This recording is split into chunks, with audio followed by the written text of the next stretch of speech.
Hey everyone, I told you I'll be back for another Sonic CrossWorlds video. One could not be enough for the day. Sonic Racing CrossWorlds for the first preview. Also, happy Valentine's Day for tomorrow, or whenever you guys see this, but yeah, also Valentine's edit coming tomorrow.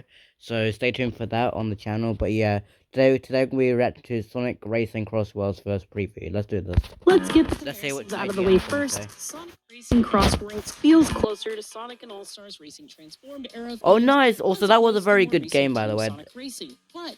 I prefer All-Stars compared to Team Sonic Racing. While I've enjoyed both formats, the three-character mechanic of building a team to work together to coordinate racing and drift lines is gone. Nice. Instead, CrossWorlds goes back to Mario Kart. Oh, I love the trick Tail just Mario did. Kart, I love it shares some similarities from the items on the course to the various shortcuts and kart customization. However, while it shares some DNA, Sonic Racing CrossWorlds evolves beyond what we've gotten from its now 11-year-old competitor. Now, one area that CrossWorlds may come up short and compared to Team Sonic Racing is so far King Boom Boom. No sign of an adventure mode, but this was an early look, Adventure so that 2. might be one of the many reveals that the team is saving for later.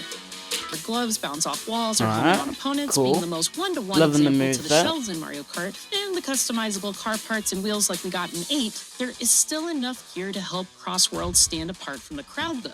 I'm really glad that it's not a Mario Kart replica. I'm so glad drill and tornado knock other racers away and defend you from incoming attacks. There were also magnets you could throw out as hazards, which pull enemies towards them if they get too close. I'm not used to IGN being rubber after band Sonic, so item this is to help those in lower positions catch up, the monster truck, which turns your car into a massive monster truck, knocks enemies away, and allows you to drive over all terrains without penalty. Beyond the items, Sonic Racing CrossWorlds is all about, well, crossing worlds, with each race separated into the traditional 3 laps. Still, each lap feels different. That seems to look like a level from Secret Rings, that level. And Metal Harbor, it looks like a Metal Harbor level. Will determine which course the second lap will take by driving through one of 2 giant travel rings that transport everyone seamlessly once they arrive at that point. The options for these are randomized, and sometimes one of the options itself is a randomizer, so not even the leader will know what to expect if they choose it. During my demo time, my second lap took me across stages themed with things like dinosaurs, pirates, or lava, where we spent most of the lap in a plane. Oh, this looks so cool. This level looks so cool. I don't know what stage this is, so let me know in the comment section down below if you know the stage, but it looks cool though.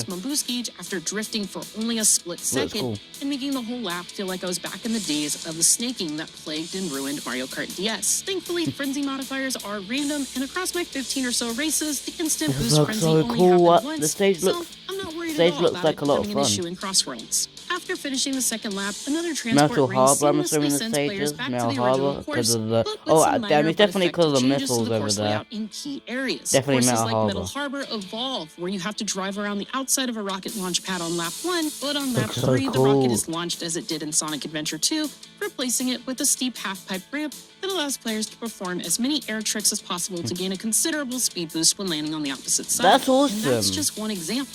In another course with water segments, I saw gates open, allowing access to shortcuts or supercharged item boxes with a higher chance of granting better items. CrossWorlds is also hiding shortcuts around the map, as well as shortcut rings. I'm really loving the animations with like when they jump out the car. They extended my lead in races or helped me catch up, and made it more challenging for other racers to target me with their items. I don't know what forces were causing these rings to appear as I raced, but they were worth the effort of being ready to take them. Like the Sonic and All-Stars Racing Transformed games, portions of laps are sometimes entire laps placed on a plane or boat instead of a car. All of these vehicles have a unique identity, and while they share similarities, they have mechanics to help them stand out from one another. In addition to the standard, I really think also is that the best Sonic Racing game. All-Star is the best Sonic Racing game in my opinion, but I think this game might top it. I think this game might top that game. Being tagged by an enemy's attack. It just looks so good. They do so only if you spot and the I love the challenges like I'm like a flying car, and it just looks so cool. The plane's advantage. The variety of vehicles and paths gave me nostalgic notes of figuring out the best routes based on the vehicle I was in, like I did in Diddy that's Kong awesome. So that you get to choose your own route. So that you get to. For a game released nearly 2 decades later.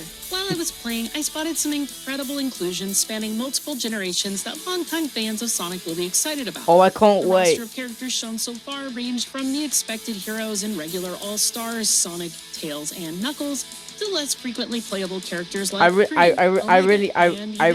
from Lost World. The rider you put behind the wheel also has unique stats that will affect how they drive each car, and even rivals like Sonic and Shadow have similar yet different stats. That is good. That is good. I'm so glad that he's not a Sonic clone. 4 classes: speed, acceleration, handling, and power. I'm so glad he has his own diverse moveset. And I could quickly feel the change in my car. So this looks really cool. This stage looks really cool. I can tell this is gonna be a lot of fun. I felt thematically appropriate as I bullied other racers, Looks almost so cool. stealing their rings and giving myself a speed boost thanks to some gadgets I had installed, which I will also get to in a bit. Characters and types of cars have the most significant impact on how much time am I going to keep using Seaside Hill in racing games? Car parts like the wheels and more. Just I wondering. picked my favorite Shadow and raced in 3 of the 4 vehicle types, all of which worked well enough to where I finished in first place for 75% of my races and top 5 in all the rest, except for one where a well-timed hit me and caused me to miss a ramp and fall off the map in a final stretch of the race. Tends to happen. We've all been there. Along with changing out of parts for stats, you can also deck out your car with decals and change the colors and materials to your heart's content. Combining your character with car customization allows you to make your vehicle. You can customize your car. The last bit of customization comes from another mechanic called the Gadget Panel.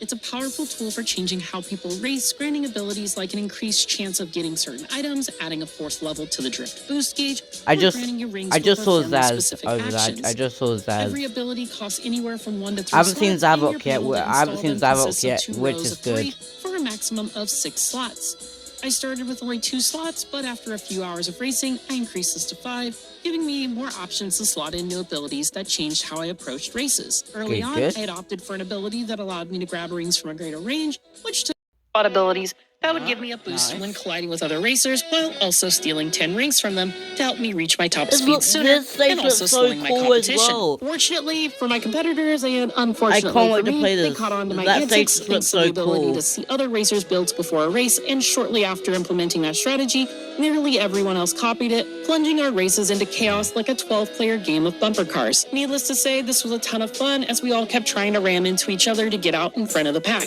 Even though it was just a short test drive with my animation just looks so clean, and eager to see the what stage else just looks so vibrant. I love it. Felt snappy and responsive, and each car customization operated as I expected. That's good to hear. That's good. I'm glad it's responsive. I'm glad this game's responsive. And the new CrossWorlds mechanic was a blast, allowing me to learn courses while keeping each race feeling fresh, as I never knew what to expect on the second lap of every race. This world, it looks There's cool a lot more though. left to learn about Sonic's latest racer, but so far, so good. For more on Sonic Racing CrossWorlds, don't miss the announcement trailer, and for everything else on Sonic games and movies, run really fast right on over to IGN. That's good. So what I have to say is I'm really glad that it's snappy and responsive. It's good. That's good to hear. That's good. I'm glad it's responsive. And yeah, and the visuals just look so good, and it just has so much character, and I'm so glad. I don't know if Jet will be the only one like on extreme gear, but it would be nice to see like if you get to use extreme gear, and like when the game actually comes out, if you get to not just use cars but extreme gear, that would be nice. But as what IGN was saying, I'm like this game looks like a lot of fun, and it's glad you can take your own pathways and just do and combine cool tricks and use the portal rings to choose to go to different worlds, whatever kind of world you're on. And this game just looks like so much fun, and looks like there's so much passion into this game, and it just looks so good, and I can't wait to play this when it does release.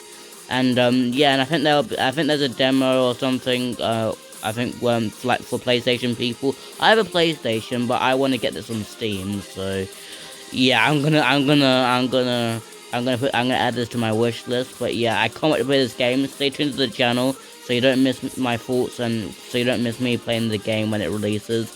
And if you're a fan of Sonic the Hedgehog, then you're at the right place. Don't forget to like, comment, subscribe, and hit the notification bell. And what was your favorite thing in this IGN first preview? Let me know. Gotta go fast. Bye.